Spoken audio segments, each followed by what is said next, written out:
And I'm going to count backwards from 5 in about 10 seconds. And I'm going to count backwards from 5 in about 10 seconds. Ready? 5, 4, 3, 2.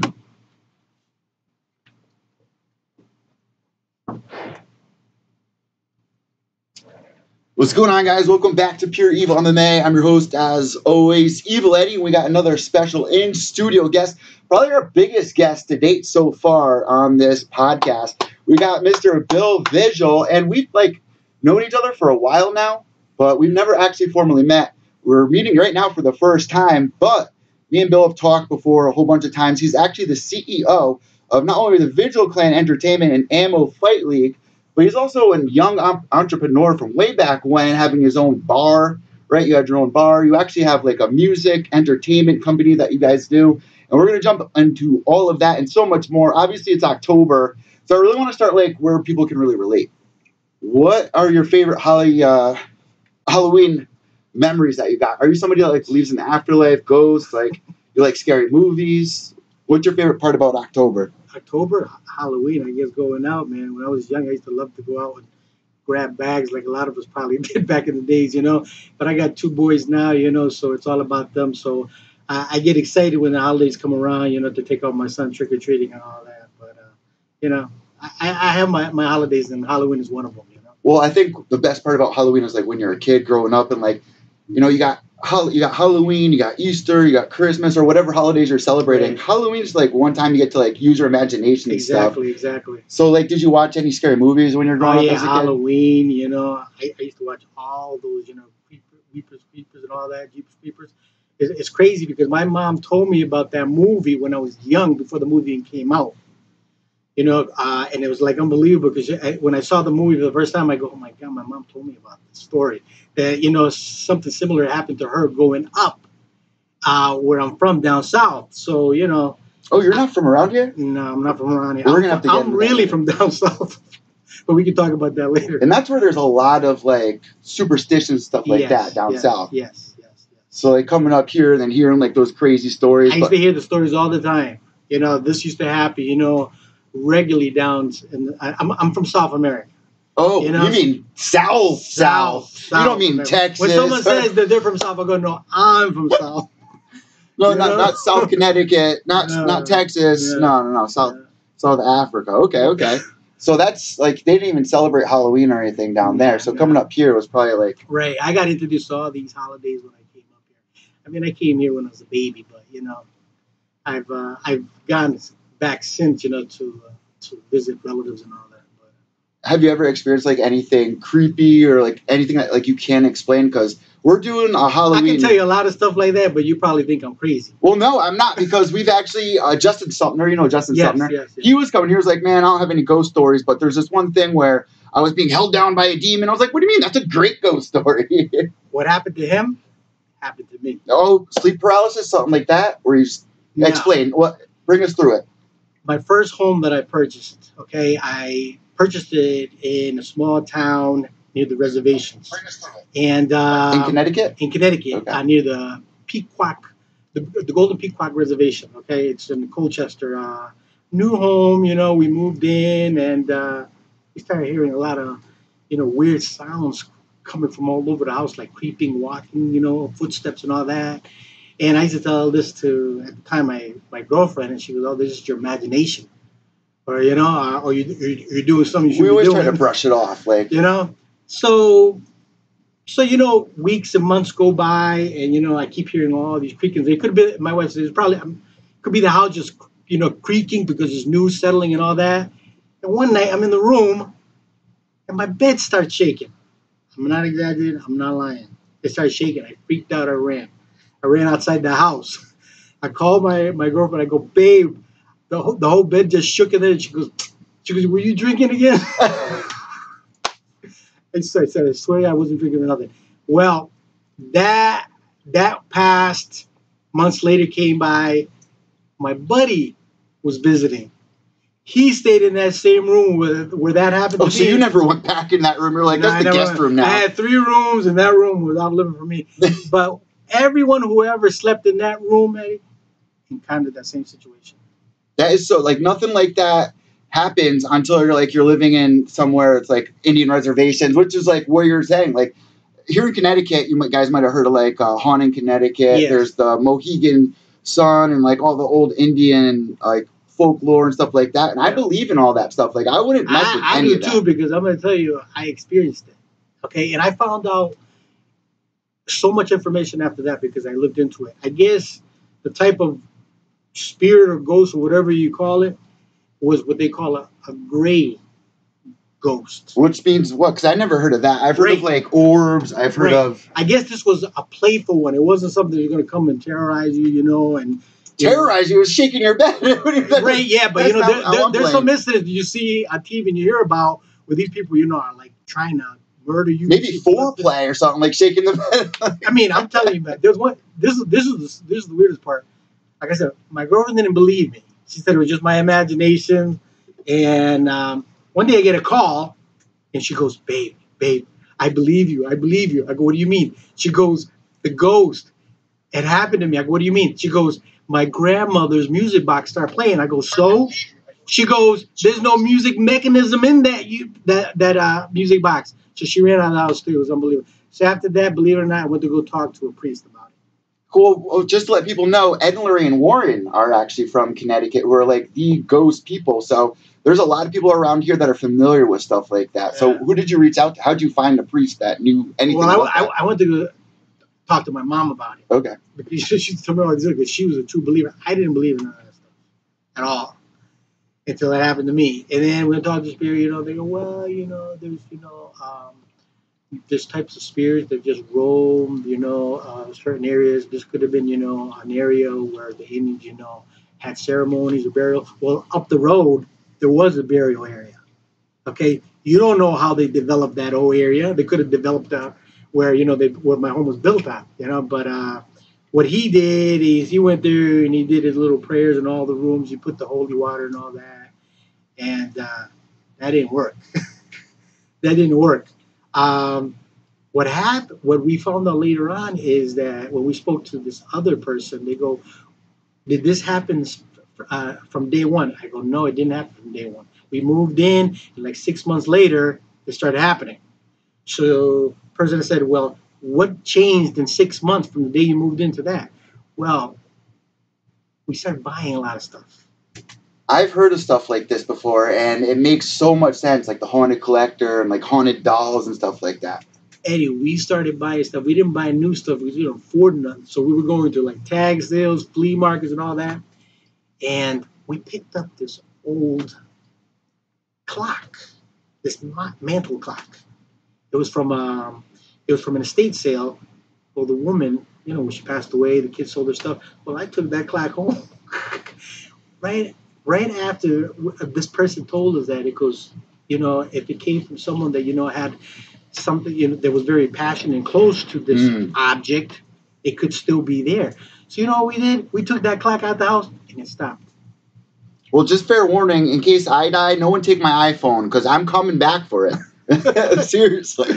That is so weird. You had to get rid of the clock, right? We ended up getting rid of the clock and it stopped. Jeez. So there was something attached to that clock. Is this the same house that you're in, or no?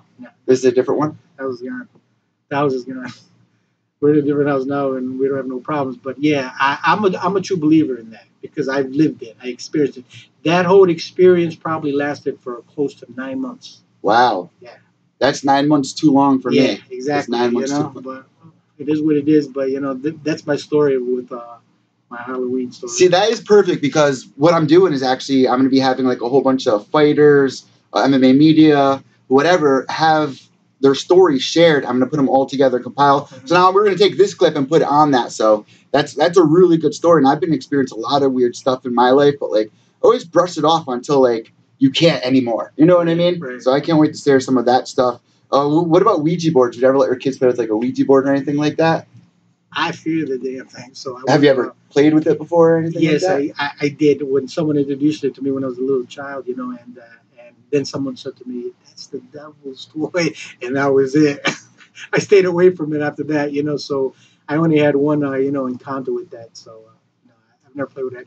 My kids have, mentioned it, and it's not going to happen. So, because of my experience that I've had in my life with stuff like that, I don't want to mess around with that stuff. You know what? I was talking to Diego Lima the other day. I was like, man, I found God now in my life. I don't even celebrate Halloween anymore or anything like that just because I want to keep the energy away from the kids and all that. And I can understand that. But the best part is using your imagination as a kid, feeling free and stuff like that. Well, let's jump into some of the MMA talk. Obviously, you got a big event coming up this weekend. I want to talk about like what exactly goes into it. And as we unravel that, first off, I want to talk about some of the fighters that are going to be on this card that have been on the card before in the past, and you actually have some new guys that we're going to be able to see. I know there's a lot of people that are going to be tuning in that want to know a lot about this upcoming event this week. First off, my first question is, what made you decide on the Big E? Because that's a perfect place to hold fights. Well, let me tell you how it all started. I was waiting for Connecticut, to get everything situated with the bill and all that. They were dragging their feet. Connecticut got a lot of problems, as you're aware of, financially. So I decided to cross over to Mass. Okay. I looked at venues. I looked at a few venues, and I had a relationship with the Big E because I'm a booking agent by trade. So I used to book some acts there. So one of the agents that I work with, he goes, did you ever consider the Big E? I never considered the Big E, ever. I went over there. I started talking to the sales director, and he goes, "Yeah, Bill. We got many buildings on the premises. If you're interested, let's do it." So I couldn't find anything big enough the way I wanted it. So we took that chance. They took the chance because they didn't know what was going to happen. They were thinking, fights going on in the club. Yeah, which we saw this weekend at UFC 229. Unfortunately, exactly. We're going to talk about that. Exactly. Don't worry, guys. Exactly. So, but in my thinking was, anybody would be stupid to try something at an event like that with all these fighters there. You know what I mean? Yeah. We've never had any problems or issues with regards to that. So, well, here's the thing about like the regional stuff, like with a lot of locals, it really feels like a celebration every time. Like everyone's like family there. Everyone knows one another, and it's always a good vibe. CES, your promotions, Lion Fight, are all great. Right. It all feels like really comfortable and safe. But why not New York? I mean, let's talk about New York. Like, do you ever think you're going to go into New York? Because it's very difficult there. There's a lot of things on the board right now that I'm planning. November, I'm going to make a big announcement how we're going to start doing all that stuff, branching out. I don't like to say anything unless I have it in writing and it's sealed and it's going to be delivered. So in November, I'm going to be announcing something that I'm going to be getting into. And yes, we are going to be, moving from state to state, But I'm very excited. I have a good team. Besides like this is the MMA. I have my entertainment company, and that's been very beneficial with me getting into this business. Yeah, there's a lot of things coming. There's going to be coming out now.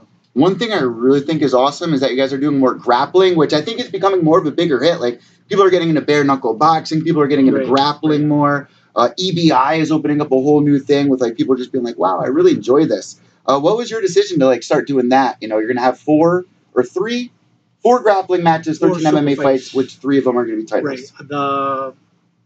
I own a grappling league.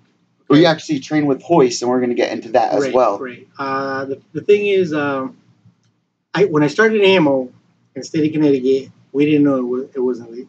It wasn't legal. So it wasn't legal.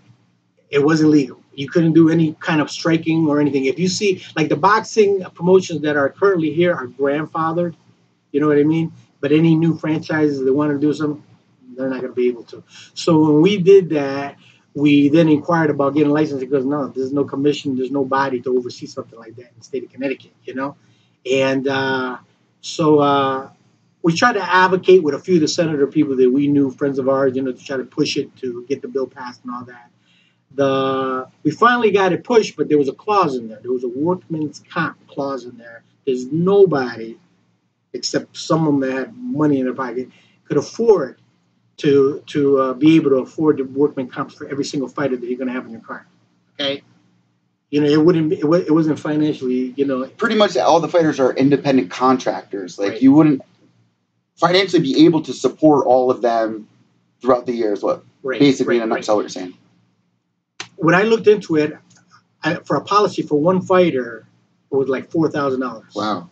Okay, so Nobody could afford that unless you're talking about Bellator and the UFC, and there's not enough big And Bellator venues even here. has trouble, you know. You know, so that's the reason a lot of people haven't done anything here. You know, except at the casinos because they're sovereign nations. You know, they got their own bylaws, rules, and regulations, and all that. So rather than just walking away from it, me and my associate at the time, because I started him with a partner, we decided to get into grappling.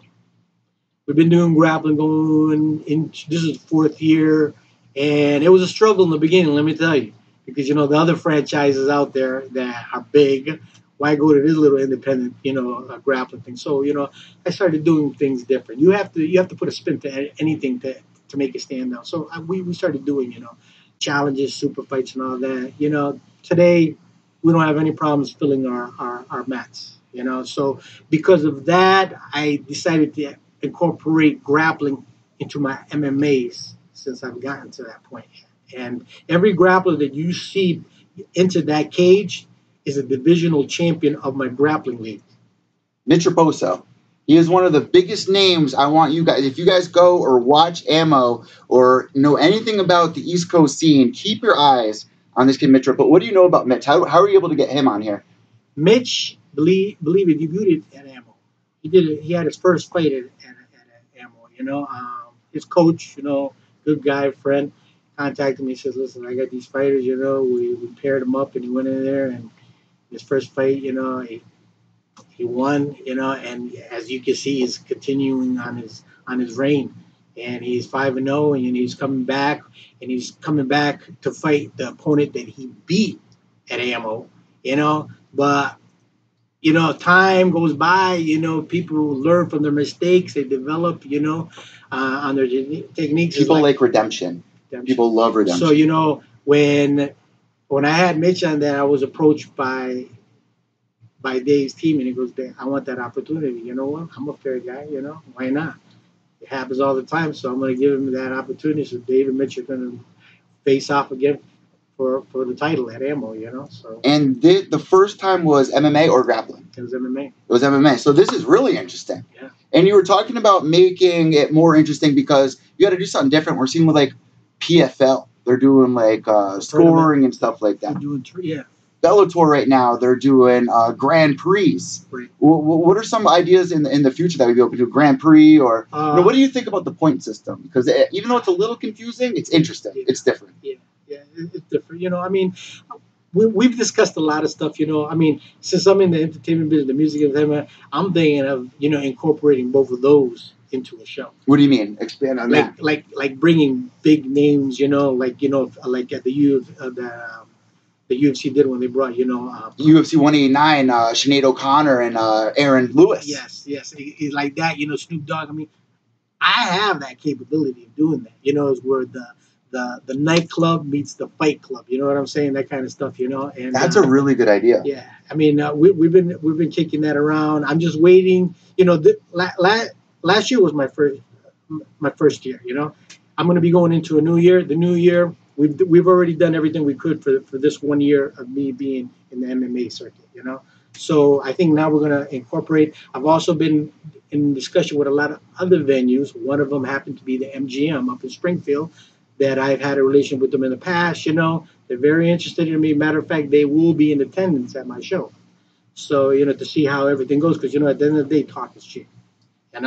I'm sold on this idea already, just because I know that you got like a Halloween thing coming up, and just like me thinking like next year at this time, or we'll see what happens at the Halloween thing. But I can just picture like a party, like a really good vibe where it's just like you got the fights, you got live music, entertainment. Yeah. Because when people go out to an event, they need something more. Like if you don't watch fighting, you don't watch grappling, you need something else to grip. And exactly. Like when Bellator came out with like the cage that like drops down and stuff like that, just like these little things, they add to the live entertainment aspect of it. Exactly. Yeah, we're kicking a lot of ideas out. I'm also, I book a lot of celebrities. We do a lot of NFL at the casinos. I bring down all the big names down. Tom Brady. I'm really deep with the Patriots, so I bring them down. I was thinking of bringing some of those guys down, but I don't need to announce or promote that. whoever attends that may get an extra, bonus in that ticket that they purchased to my fight. So we're planning on doing that next year with some celebrities. As you mentioned, in regards to Halloween, Yeah. in 2 weeks after our show, we have what I've started, a trend of doing the Halloween submission only tournament. You know, this is an absolute tournament where it doesn't matter what level you are, what weight you are, you go in the pit and you fight every guy in the circuit in there to be able to be the last man standing and walk away with $1,000. And believe it or not, when I got into this business, I did that. I did that at the Union Station downtown Hartford. I did it with Hoist Gracie. Hoist Gracie came down, and he was one of the judges there, and he was the one who presented the winner the $1,000. How did you connect with Hoist? Because I have a picture of Hoist right here. I mean, I've talked to Hoist backstage. He's always usually with like Vanderlei. Yeah, like those two are always like talking and going back and forth. And obviously Henzo, he's messaged me before and tells me he likes the show and stuff like that. They're just great people. Yeah. They have a great vibe to them. How did you come into contact with them originally? Well, when I started jiu-jitsu 5 years ago, someone asked me, "Can you book Hoist Gracie to do an appearance?" I went out and I found out who his manager was, his booking agent was. I contacted them. I connected the manager with the venue that wanted him there, and that was the first time I ever met him. And matter of fact, when I decided to get into Brazilian Jiu-Jitsu, there was so many schools out there saying that they were the real deal. BJJ, they work with these guys that I never heard of at the time. But someone goes, if you want to learn Jiu-Jitsu, at that time they said, you got to learn it from the Gracies.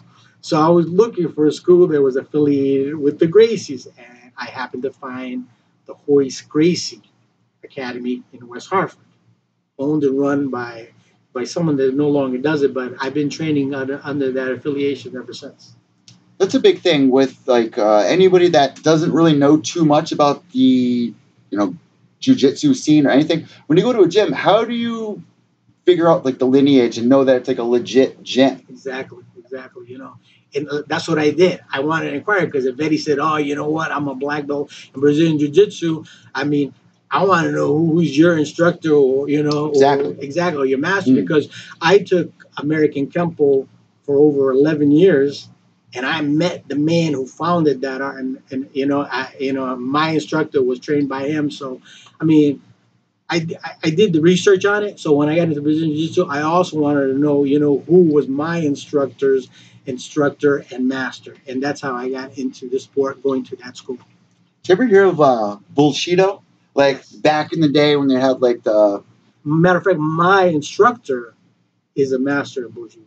I'm talking about back in the day, people would claim they knew all these secret moves and they were under all these great masters, and it ended up being like complete BS. Like it ended up being like completely fake, and it really became exposed when the UFC came out and Gracie came out with all this. Exactly. Yeah.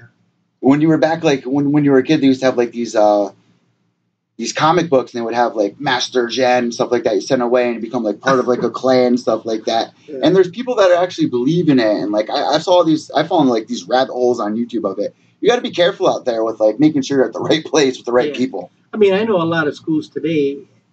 None of them are Brazilian Jiu-Jitsu schools, but there's a lot of karate kung fu schools. You can buy your black belt.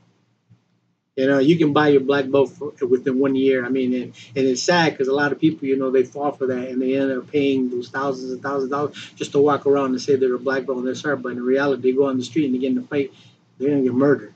I've seen videos like that too. People buy a black belt, they go to a gym, they become close with them, and somehow end up start teaching there, stuff like that. Yeah. And at the there's a.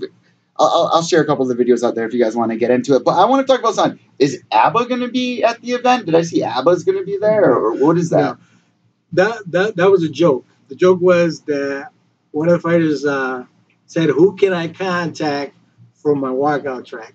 Okay. And I said, "Don't worry about it. I'll hit him up and tell him that you want ABBA." So, and that's where the little thread started going along with that. And then I posted something. I think a week later, I go, whoever does not hit the DJ with their song, we'll be walking out to the Bee Gees Staying Alive. That's great. That's so great. So let's jump into a little bit about like your past before you got into all of this, because you're a young entrepreneur, and I find real deep interest in that, because what I'm doing here is, trying to make something on my own. I'm trying to build a boat on my own to sail across the ocean, pretty much. You know what I mean? Where did you start? Because I know that you opened a nightclub. When was it like, I want to do things on my own? What?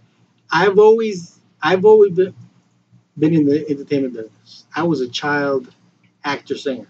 Really? I was also a one-hit wonder. Get out of here. Really? You can play my track on the. We'll have it as the closer at the end of this. So I was also managed by, I don't know if you know the Frank Murata Auto Show. Mm-mm. He owns like the biggest auto show in the country. He used to be my manager, but I met him when he had nightclubs in the East Coast. So I was a little 14-year-old punk performing at all these venues, singing at the time, cover songs. What was the name of your song, your one-hit wonder? It was called One True Love. One True Love. That's True Love. Deep. That's True Love. And I was AKA Tony Marino. Tony Marino. That was your alias. That was my alias. Tony Marino. Tony Marino. And so I did that probably all the way until the end of my high school year. And I didn't want to sing at the clubs anymore. I wanted to go big time. So we started doing at a time, we started sending out demos to all the labels. I received a few letters back for some of the labels, thanking me for, my submission and all that. But they weren't interested because I sounded too much like too many people out there. My problem was that when I used to practice, I always wanted to sound like someone that was popular at the time. We see that even till this day with artists. At that time, Billy Joel was the man. So I would work on all his tracks. I try to imitate every lisps, sound, octaves, and all that. So people were saying that I sounded too much like him. Some people said I sounded too much like, Elvis Presley, Tom Jones. What's wrong with that? There was nothing wrong, but they already had him out there, Yeah. So after probably, like I said, 4 years into the business, man, it stopped. It's tough. My career ended. But fortunately, during that time, I made a lot of connections with all the club owners, with all the DJs out there. So when they used to see me, go, "What you been doing? What you doing?" I go, "I'm not doing nothing." So a lot of the DJs at the time that were playing in all these radio stations, they said, "Come down to our club. Come hanging out with me." So because of the relationship I acquired with those guys, I got into the club business. I became a DJ. I became a good DJ. I used to DJ at all the clubs in Hartford at the time. Hartford back in the days was happening, So I got so good that we were doing all the clubs. We were also managing we ended up managing the clubs by running the security, hiring all the staff, everything. And I was approached by this gentleman that owned some property, and he goes, "Would be interested in working with you at some of the properties that we have." And it happened that this guy owned movie theaters. He used to own the Webster Theater that still exists today. Love the Webster. Seen some great concerts. That was my club. Really? Yes, sir. Wow. That was our club. How about that? When it closed down, it was closed down for a long time because back then they used to, the XXX movies and all that there. That was one of his places. We took ownership of that. We gutted it. We made it into a nightclub. We started bringing in, at the time, local groups. Okay? We started bringing in local groups and all that. Then we ended up acquiring another movie theater in East Hartford. It used to be called Harpo's Theater. We ended up, doing the same thing. We gutted and all that, and we made it into Stage East. 2 top big clubs. Let me tell you, it was like you couldn't even get into these clubs. This was like in the mid-'90s. So we did that probably. A club doesn't last forever. We probably were doing it for close to 3 to 4 years. But after that, we decided to invest into other businesses. We owned, music stores. We did with music stores. We also started managing live bands, full rock bands. We used to like go all over up and down the East Coast with these bands and all that. So this isn't that different from what you're doing now. Like literally between the bands and then going to like set up fights with fighters, like that's So right there. so what happened is, when the casinos came, they were looking for promoters and booking agents. So they started asking the question to everybody who was anybody at the time. They all said, "You want to talk to Bill Idol?" Because I was Which is you. People right. might be a little confused with Bill Vigil, Bill Idol. Yeah, yeah. And then the other alias. That's another long story too. But so I was approached by the entertainment director, and I said, "Yeah, I can book your groups." Matter of fact, the agency that ended up buying the UFC is the agency that I was working for. WMEIMG? The Morrissey agency. William Oh, J. more Morrissey okay. agency. They acquired it. Wow. I still get all my groups from them. And like the last booking was Britney Spears that I had at the Mohegan. So I mean, I do pretty good doing that. I mean, when people say, "What does that entail?" I go, at this point, all it entails is just making a call. You know, so I try to book at least 3 to 4 groups. At the casino. Building To trusting connections throughout the years has yeah, really yeah. gave you a solid credential, right? Basically. Right. So I've been doing that like close to over 25 years. I also have recording studios, full recording studios. Digital, analog. We do it all. I have a lot of producers there. I have a lot of writers there, engineers, and all that. And that's a 24/7 job. That studio is running around the clock. That's here in Connecticut? Two in Connecticut, one in East Harbor and one in Colchester. We have those running, all the time. I own the label called Idol Maker Records. You can do a background on that. We released 2 CDs worldwide. Personally did not release it worldwide. I was approached by another company that basically took me under their wings, and they basically backed me. They financially backed the project.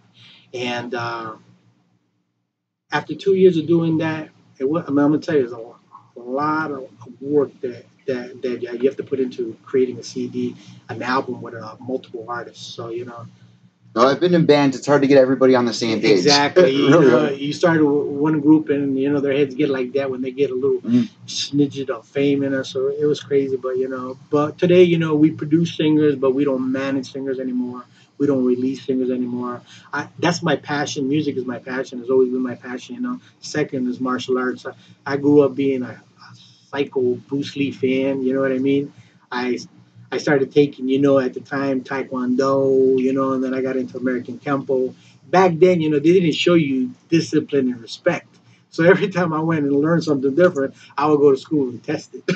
So I was a bad kid. Let me tell you, man, I was a bad kid growing up. But as you grow up, you mature and things have changed, and now we're here.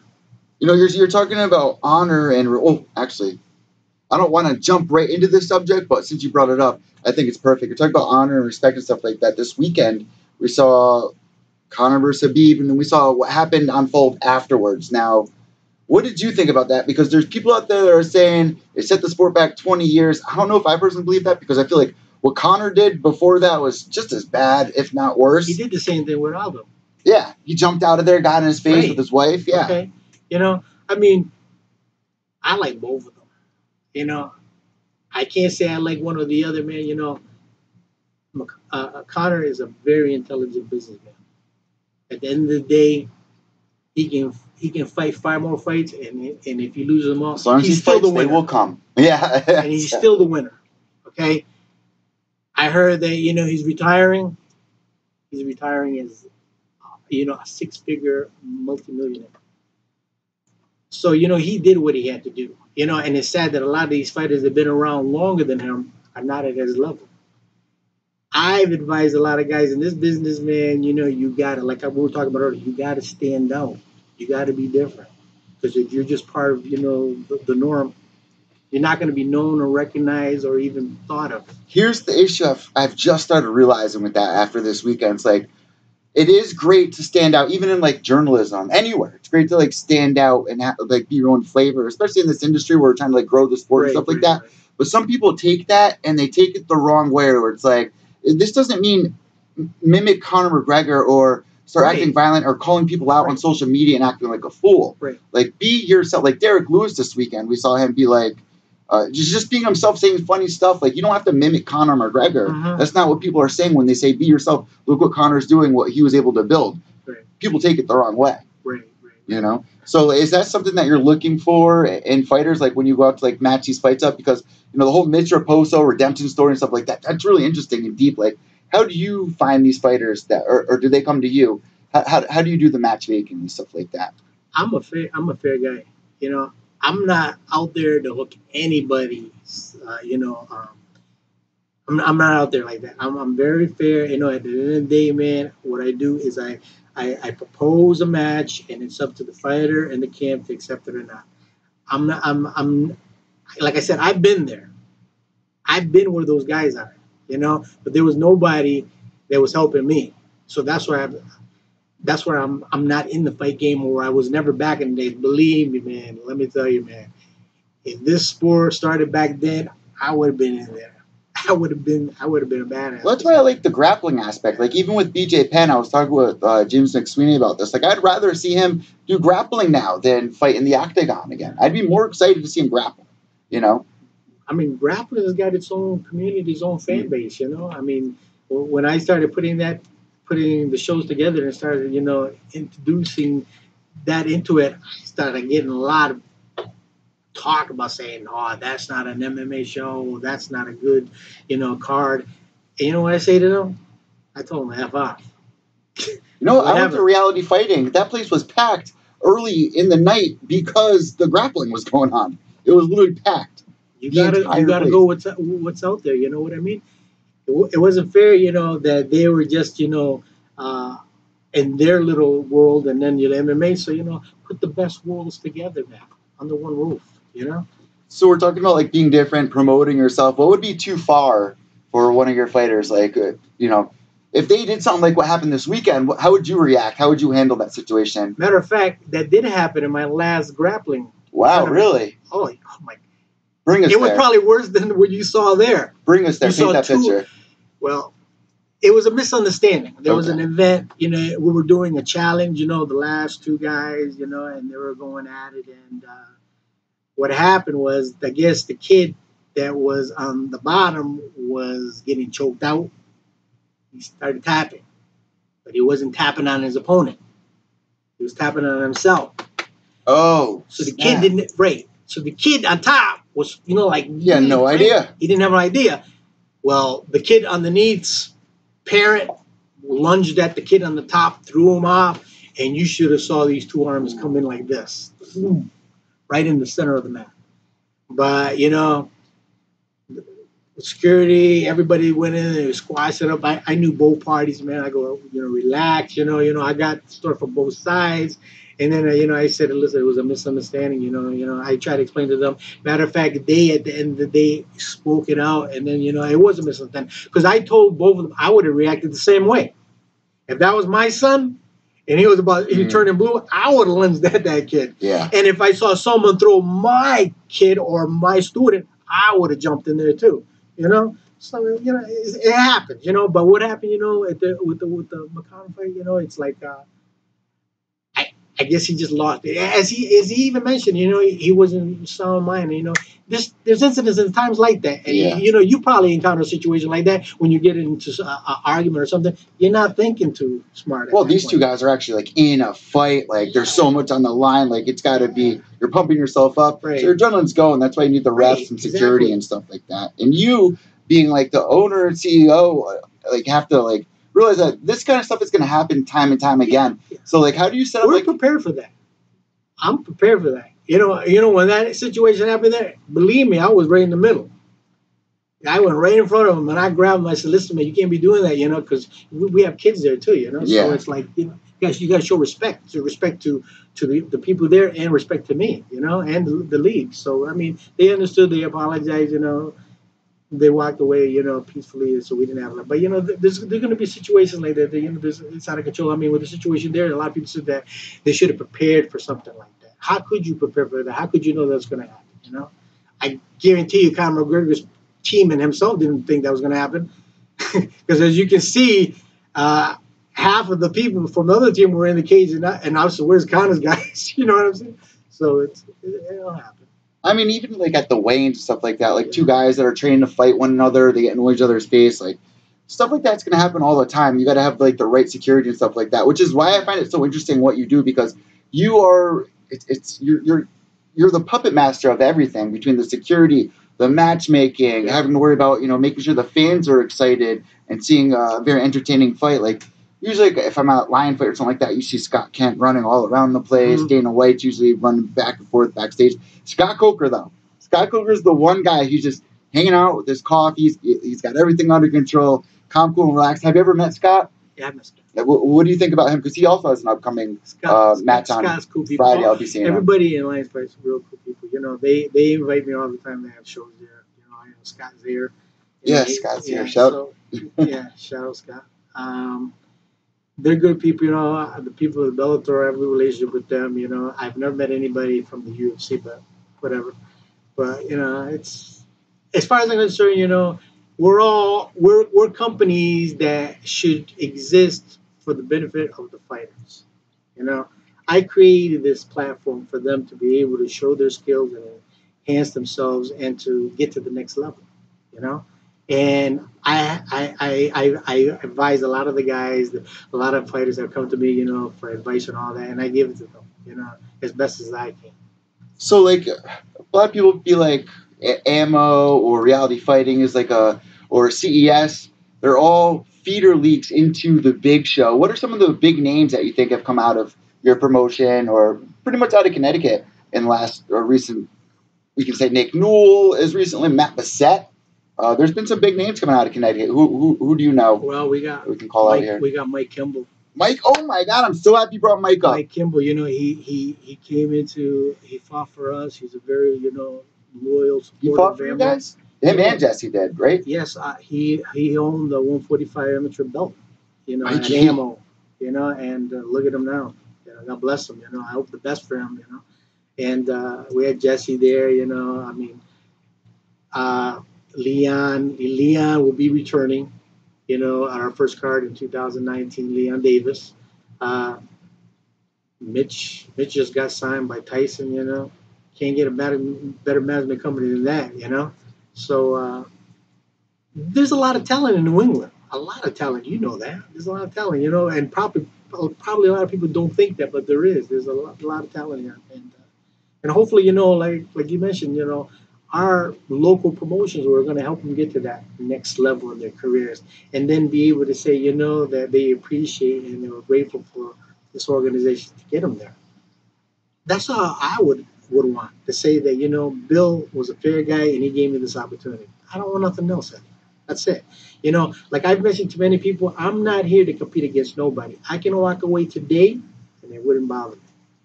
Okay? It wouldn't impact me financially at all. When I did my first 2 shows, I was prepared to lose money. I went into those 2 shows and I was prepared to lose money. My first show, I lost money. My second show, I broke even. My third show, I made money. My fourth and fifth, I sold out. Okay? Yeah, that's right. Last time you guys sold out, the last event that you guys just had, right? Sold out. They told us to close the door. This show will do the same.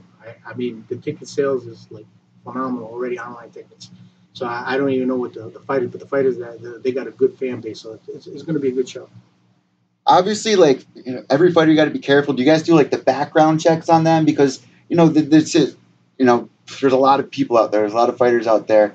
Everyone has a background. Do you guys do like a good? We do now. Like I said, when I first started, I'll be honest with you. It's like I went in there blind.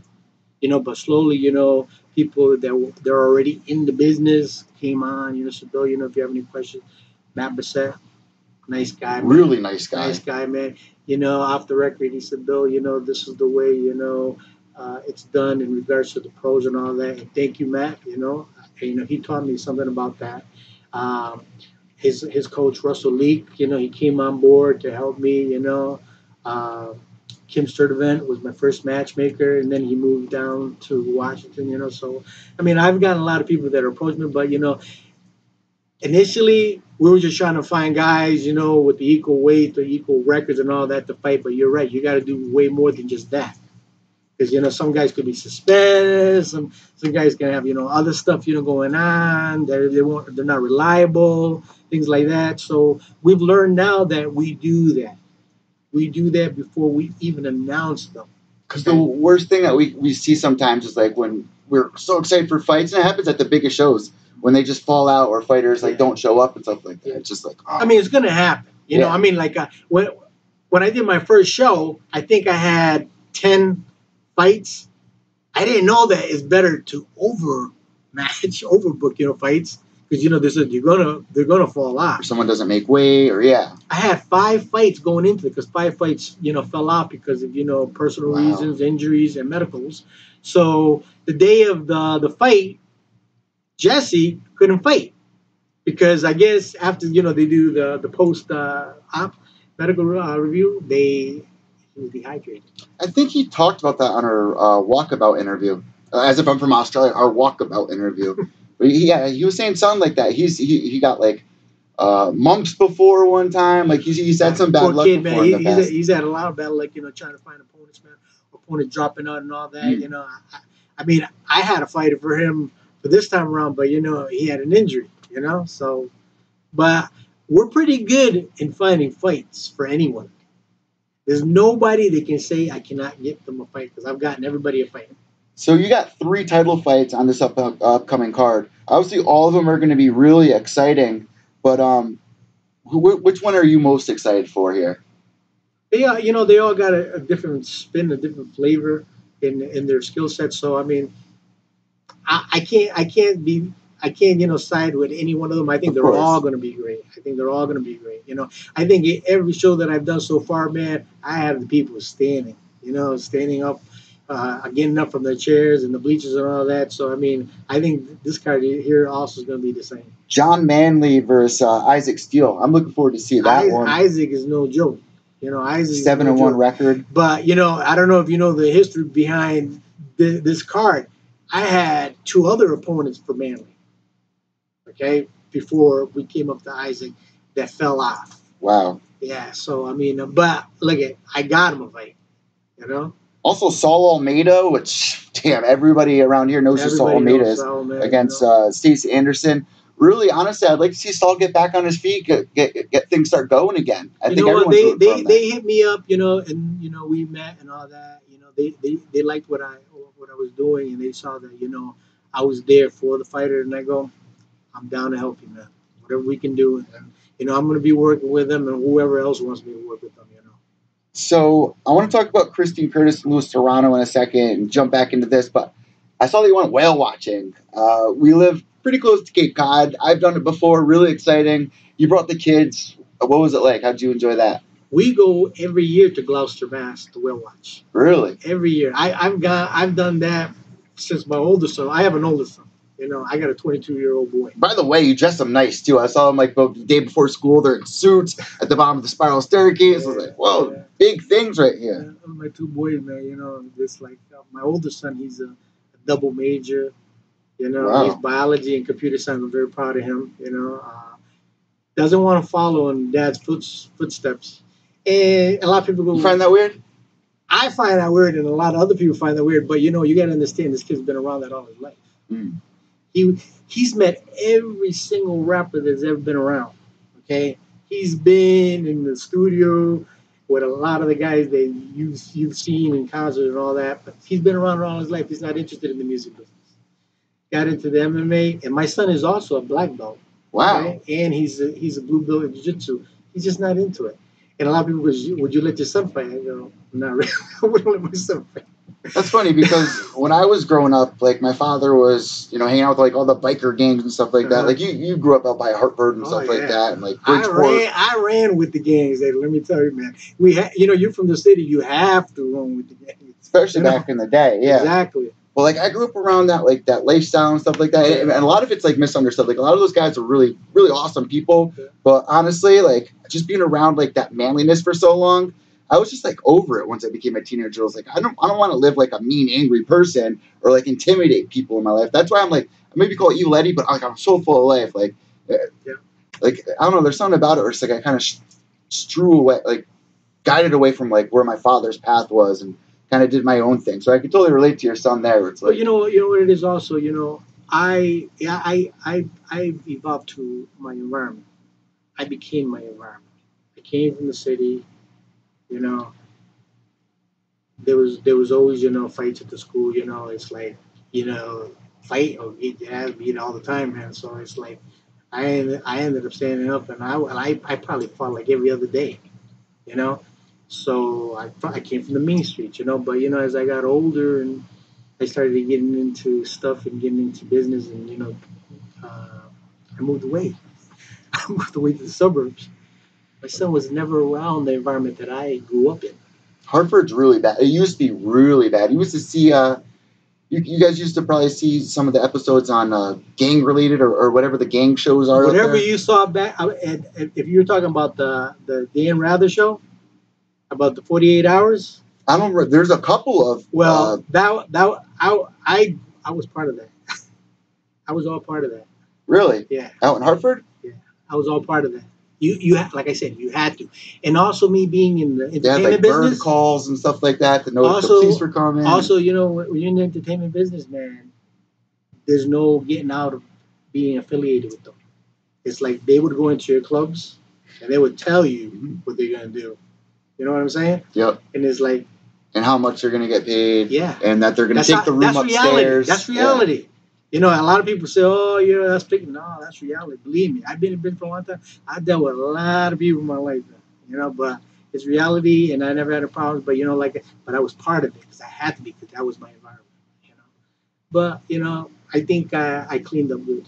Does that make you happy though? Like realizing that you've literally created something to rescue your family, to have like a clean slate to focus on themselves instead of worrying about society. But then how do you prepare them for society when they leave the nest, Yeah.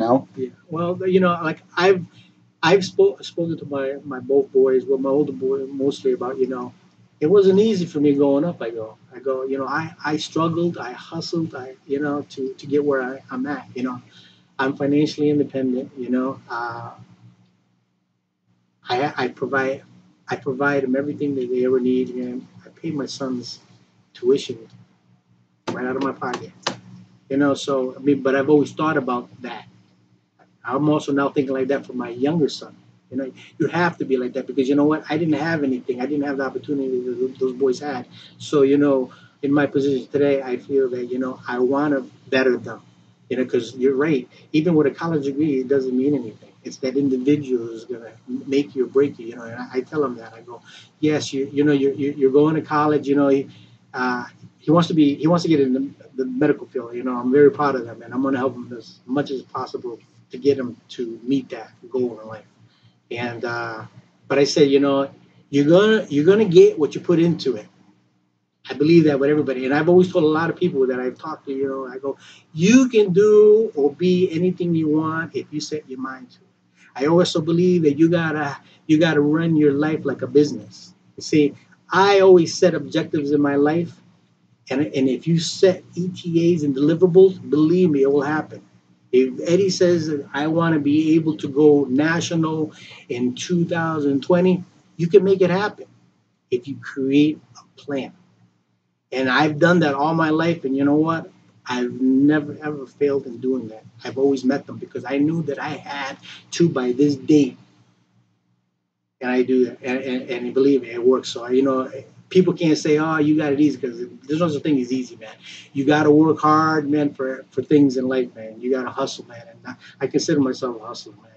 Like I said, I've done from being a singer to being a DJ, from being a booking agent, a promoter, and now getting into the MMA. Well, you're talking about like defending yourself in school and stuff like that. And I was reading something about you where it's like you found a boxing club when you were younger, like the Boys Club or something like that.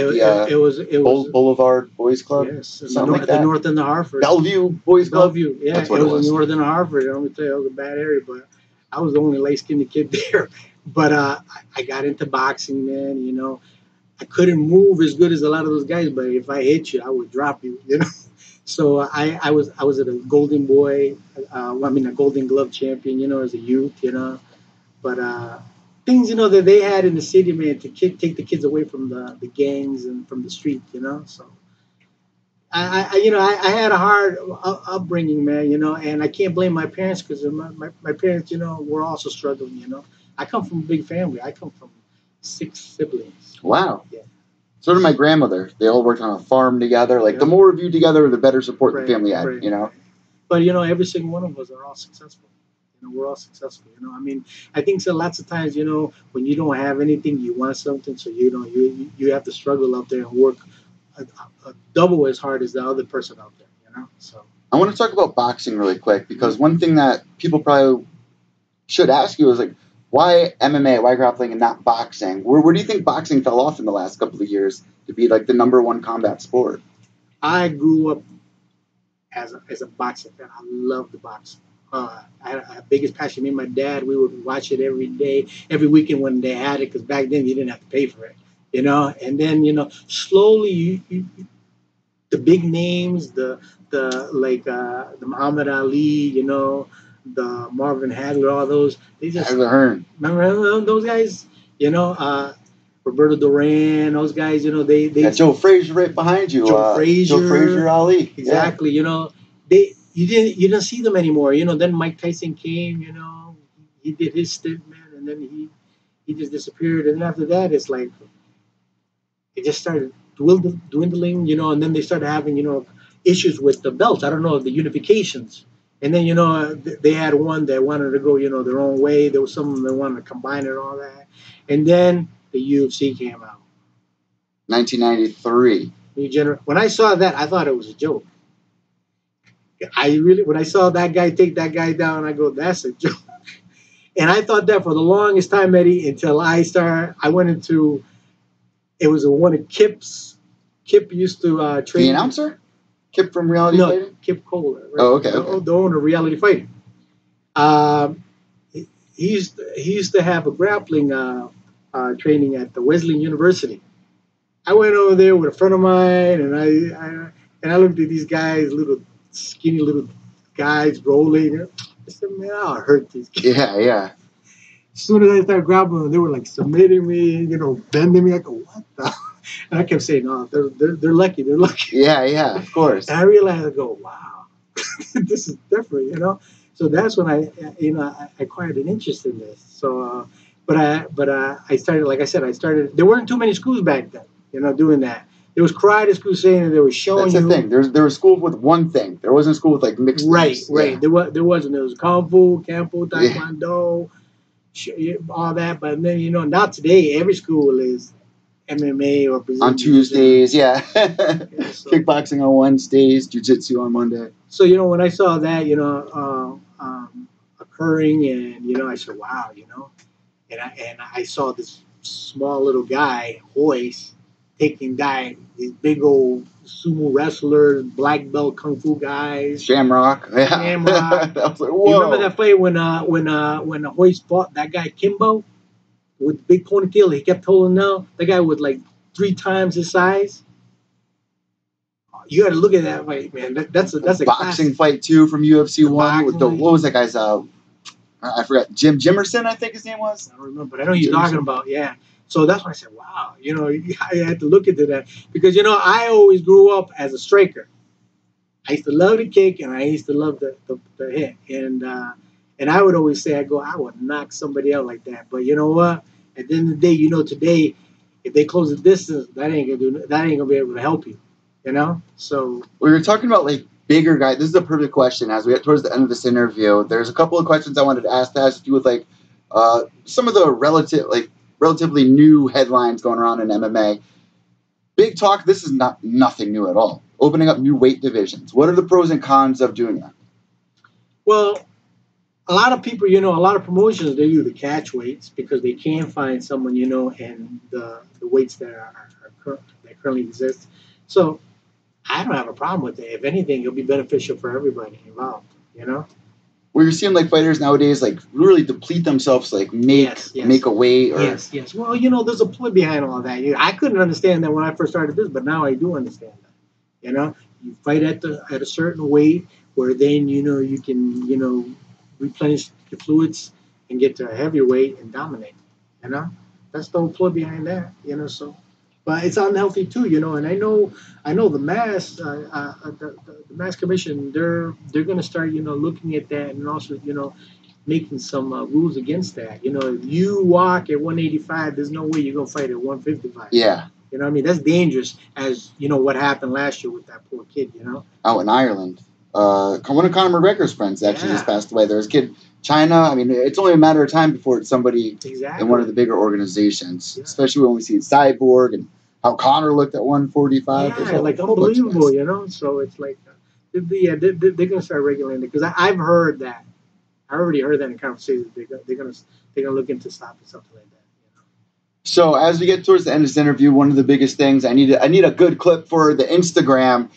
Let's get back onto what happened this weekend. Conor McGregor, biggest star in mixed martial arts, who were even saying like, "Listen, this isn't even a loss for him. He's still going to move forward. People are still going to buy the fights." What would you do if you're Conor McGregor's manager for him next? You want to see him fight GSP, Anderson Silva, rematch Jose Aldo, Max Holloway? What would you do? Where does Conor go now? If I was Conor McGregor's manager, yeah, I'd honestly be looking for another boxing match. I was thinking that too. The whole Paulie Malignaggi thing people might be interested in. I mean, like I said, if you're thinking if I was his manager, I would basically look at that direction. There's money there, a lot of money there. I mean, like he walked away with $3 million at this fight.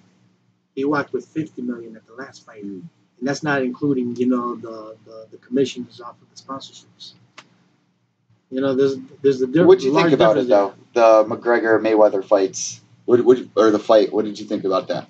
Well, if you know anything about Conor, he started as a boxer. Okay, he grew up as a boxer, and then he got into MMA. So I mean, he had the fundamentals, but and I think Mayweather took that fight because he knew there was no way in hell this guy could do anything to me. But both of them were intelligent. He did really good though. Conor did really good, I thought. But a lot of people said you may think he did real good, but Mayweather allowed him. Yeah. You know what I'm saying? So I mean, that's how you got to take it into consideration. Because if Mayweather wanted to destroy him with his speed, he would have destroyed him, and he would have never been able to hit him. Well, actually, I was on iHeartRadio. They asked me to come on directly after that happened. Like the next morning, I was out in Martha's Vineyard, and I called them at like 7 a.m. live on air, and they're like, "Ed, do you want to see him box again?" I said, "No, I really don't, because if you want to see the best Conor McGregor, you're gonna want to see him inside the octagon. But right now, like if you're thinking about money and everything, and even like what's next? Like what's the biggest thing that you can get people excited for? Is it Conor fighting at 165? Because now he lost. Right. You know what I mean? What does he do now that's going to make something really exciting? And I would agree with you. I think going to boxing might be the best choice for him right now. Well, like I've always asked a lot of the fighters, and I go, what is your goal fighting? What is your ultimate goal? Some people say, oh, I want to get to this level to be a champion at this promotion and all that, or some people say, oh, I'm in it for the money. You got to know your end objective in this sport. You know what I mean? Because a lot of people, will make a name for themselves. A lot of them will just fade into, eternity and never be heard or known again. So, you got to know that. And like I said, his objective is to take care of his family. He doesn't have to worry about that anymore for the rest of his life. So, he's a very intelligent man. And that fight with him and Mayweather made Mayweather a billionaire. It made him relevant again. Extremely relevant again. So listen, before we end the show, this is the last subject that we're going to talk about. Obviously, Luis Serrano and Christine Curtis are the matchmakers for this. I want to talk about them for a second, and also what people can expect when they show up at Ammo Fight League this weekend. But I definitely want to give Luis Serrano a shout out and Christine Curtis. What's their number one objective here under Ammo Fight League as matchmakers? Like, what do they do? They must put in all their time to do that. Well, let me talk about Christine. Christine is my little pit bull. Okay, Christine knows the business. She's been in the game. She's worked for other promotions. She started working with me at the beginning of Ammo. She came on board as my fight manager. She manages all the fighters in regards to getting all their stuff in to be able to pass it to the commission and all that. And she does an excellent job. She's a great asset to the company. I don't believe one entity can make any company successful. You got to bring in the right people to be able to do all that. But she, she's really good at what she does. So, I give her praise. Lewis, I met Lewis last year. He contacted me. He basically contacted me initially for my music business. Really? Yeah, he contacted me for my music business because he had an associate that was looking for a manager or promoter to help him get in the industry. And so we started talking like that. But and then he started telling me that he does this or that, and he was working for CES, and we became friends. And he said, I like that an opportunity to see what I can do with you in ammo. And he liked what we were doing. He sees a lot of potential there. So he came on board and he started, throwing names out. We were working together to see, if the fits were right. And when they were right, we would reach these camps out and we would propose the fight for them. It's pretty much like you learn as you go, like from event to event. You know what I mean? He knows a lot of people. He knows a lot of people because like I said, he works at CES and he's employed under CES. He's employed under CES, so he knows a lot of people through that channel. Plus, he knows a lot of people just outside of that also. So he did real good with this card, and hopefully the next card will even be better. So I'm somebody. Say for example, I'm somebody that's never been to a mixed martial arts fight. Maybe I watched UFC a couple times. What can I expect when I travel out this weekend to go to Ammo Fight Leagues to watch the fights? You're gonna. It's good. I always believe production. What makes it. I mean, we have a good production team. We have a good sound engineer. We have a good DJ. We have a good staff there, but mostly we have good fights on this card. Every single one of those fights is going to be action packed. And I can say the last few shows there've been some real good fights on my card, and people kept saying, "Bill, you met some good fights," and hopefully they're going to say that after this fight. Listen, I really am excited for the vision that you have with making things different with the music. I'm really excited to see what happens on that. Bill, you have put on an amazing past couple of events. You put on an amazing interview just now. I want to thank you so much. Even starting the show off with that crazy ghost story. That was really interesting. I think we covered a lot of bases here. But I always like to do this on every interview. If there's anything that we didn't talk about that you want to get out there, sponsors, anything. Or you know what? This is my last question. I had Bobby Gunn, bare knuckle boxing legend, ask me, I was like, I'm a fighter. I'm trying to reach out for sponsors. What would you recommend fighters out there to do if they're looking for sponsors? What's some good ideas for that? I've hit up a lot of the guys up when they were saying, they were looking for sponsors. Hit every mom and pop shop, man. Local businesses, right? Local businesses. Go. If you tell them that you're going to be at this promotion and you show them in a flyer or something, they're going to give you something. Believe me. It's just that you have to go out there and seek them. So for every other person that says no, you're going to get someone that says yes. And you know what? Every person that's done that has found sponsors. Probably better to do it in person over online because online it's like you don't know. I've told them, I go, just hit every mom and pop. If you go, around your neighborhood, they already know you. If you go down to your barbershop, they're going to give you the grocery store then in the corner like that. They'll give you something, even if it's $25 or $50 or $100. They're gonna give it to you because you know what? It probably costs them more to advertise in the local paper than it would be, to promote it on the back of your T-shirt or on a banner. Isn't that the truth? So, I've been there before. Even if somebody passes away and you want to write something nice for them, it's like a couple $100. It's like, what? Oh my goodness, it's ridiculous. Just for one paper. Yeah, it's absolutely crazy. Bill, I want to thank you so much. Guys. Stick around towards the end because you get to hear Bill's song that we're going to be putting in here, not on the live stream, but in the edited version. So if you're not watching this live, make sure you check out the edited version. We're going to put the name of the song. What's the name of the song again in your alias? True Love. True Love from Tony Marino. Tony Marino. I love it. Bill, thank you so much. Thank you so much. It's been a pleasure. Everybody. Thank you. And last but not least, social media tags. Where can people find you on Facebook? Facebook is Ammo Fight League. Instagram is Ammo Fight League. Twitter is Ammo Fight League, Vigil Clan Entertainment is on all of them also with the same name. I thank you, and I hope to see you this coming Saturday at Ammo Battlegrounds MMA. Listen, guys, you do not want to miss it. Shout out to Iggy Igdalia. She's going to be there as well. Yes. She puts on some amazing photos. She's so humble and great soul to be around. Really connect with the fighters. One of the best. Right? You know? So thank you so much, Bill, guys. I hope you enjoyed today's interview. I'm Evil Eddie from Pure Evil MMA, mymmanews.com. White knuckles till the end. Behave yourselves.